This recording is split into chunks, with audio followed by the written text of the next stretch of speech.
Hello, Boing Boing. I am Judson, and you are watching Chiptunes with Tettix. I'm about to show you how to use Propellerheads Reason 4.0 to simulate a chiptune sound.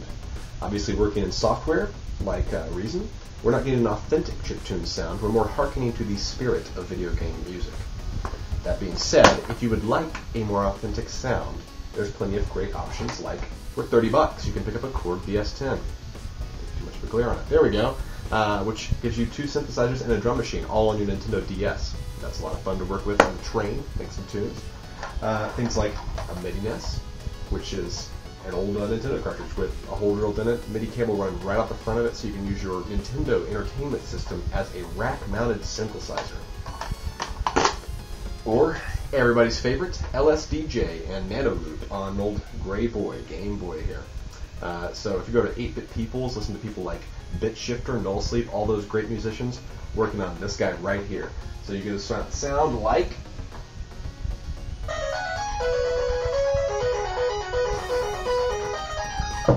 which is fantastic. So a lot of people have a lot of fun working with that. You might check it out as well. But for right now, we're going to work in Reason. That being said, let's get started. So here we are in the main Reason window. We've already got all the basics loaded in here. You're probably familiar with hardware device, a mastering suite, the mixer, and a red drum. Now in red drum, I've gone ahead and loaded in some of the free samples that come with Reason. I guess technically they're not free, but they do come with the application. So we got bass, snare, hi-hat, all that good stuff. If we run the drums, really straightforward drum beats. Doesn't sound very interesting. It definitely does not sound like anything out of a chiptune song. So we're going to fake it a little bit using Scream Distortion. Now, if you look at Scream, there's a bunch of different distortion types here, but the one we want to use is digital distortion, which is going to simulate a digital feel. And it also has a resolution knob, which is going to turn it down to a lower resolution. So you can control the amount of distortion over here, and the rate is going to affect the tone a tad. So let's turn that on. I've got it already set to a setting that I like, so now the drums sound like, which is nice. Nice little chippy bits there. Now if we run the drums. Oh yes, much better. Now we got the 8-bit sound we're going for. So you can load any drum samples you want in there. Now if you put like a ride cymbal in there, you can get some interesting effects. I would mention that if you want to crash in your song, like a cymbal crash, you need to separate it into a different track so that it's not running through the same distortion. Because if it's running through the same distortion, it's just going to get crushed up and you're not going to hear it. Which could be interesting if that's what you're going for, but if you really want the emphasis of a crash, I would separate it into a different channel. So now let's look at our rhythm synth. For rhythm, we're using the Subtractor Polyphonic synthesizer. Now, straight out of the box, Polyphonic synthesizer is already going to sound a little bit video gamey, but it's a bit weak. And it also fades out over time.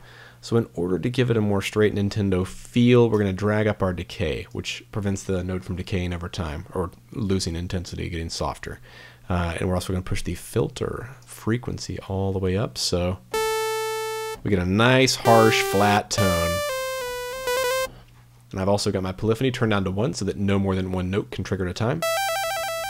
Great for leads or little rhythm synths in the background. And let's see. If we run that. Right now it's a little flat. I want a little bit more texture to it. So we can use LFO2, set to oscillators 1 and 2. Turn the amount on that up a little bit. And now we got a nice little oscillation at the end of the note. Now you can affect the rate of that oscillation if you want. A little slower. A little faster, but I like it. About right there. Something else I've done is push the delay back. So instead of starting the oscillation immediately at the onset of the note, it waits 14 milliseconds. So you can hear you get a flat tone at the beginning, and then the oscillation comes in. If you push it to the beginning, it's going to be messy in the song, which might work in some cases, but for this one I want a bit cleaner of a tone. So now if I run that, it's starting to sound pretty nice. Now let's look at our bass line. Again, using the Subtractor filter all the way up.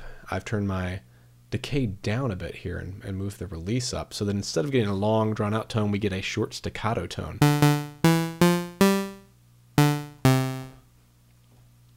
That's a little bit nicer for bass, because what we're going to do is a bass drone here. One of the cheapest, easiest ways to make a great chiptunes bass line is just to jump octaves. So start an octave and then run the same note an octave below it in a really short span of time. So you get... Now you've heard this, this trick on Contra and all kinds of other different games. Let's see what else we got here. Now we got a lead synth also. So for our lead, we're working with a different synthesizer. Here we have the Thor Polyphonic synthesizer. It's similar, except that this one offers you 3 different oscillators, a bunch of different filters and delay and all kinds of crazy stuff that we're not going to use at all. All we're using is this one FM pair up here and then a wavetable oscillator to add a little tone to it. So FM synthesis is a different mode of synthesis that was used by Sega in the 80s and 90s on the Master System and the Genesis. So if I select this and just go... Sounds like Sonic the Hedgehog right off the bat there. So when you open this up, you've got carrier and modulation and FM. These are 3 different things you can use to affect the tone. So you can hear that. And it's also popping into harmonics there. You can probably hear that. Modulation really affects the tone. And then FM, it's going to add a little bit of a grit to it. So I've got a nice tone I like there. And then I'm adding in a wavetable oscillator with just a smoother tone to give it some richness. You can hear how that's a little bit richer when I turn it on. Now all that's just running straight through our amp, and then I'm using LFO 1 and 2 to affect the oscillation of both of these. So I've got LFO 1 running through oscillator 1's FM amount. So if I turn that down, you can hear the difference. Let's turn off oscillator 2.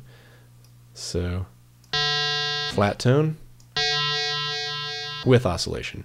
And the same thing for oscillator 2. We've got it running through LFO2 over here, LFO2 over here.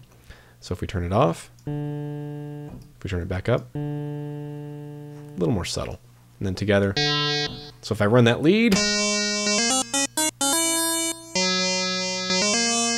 and then all together,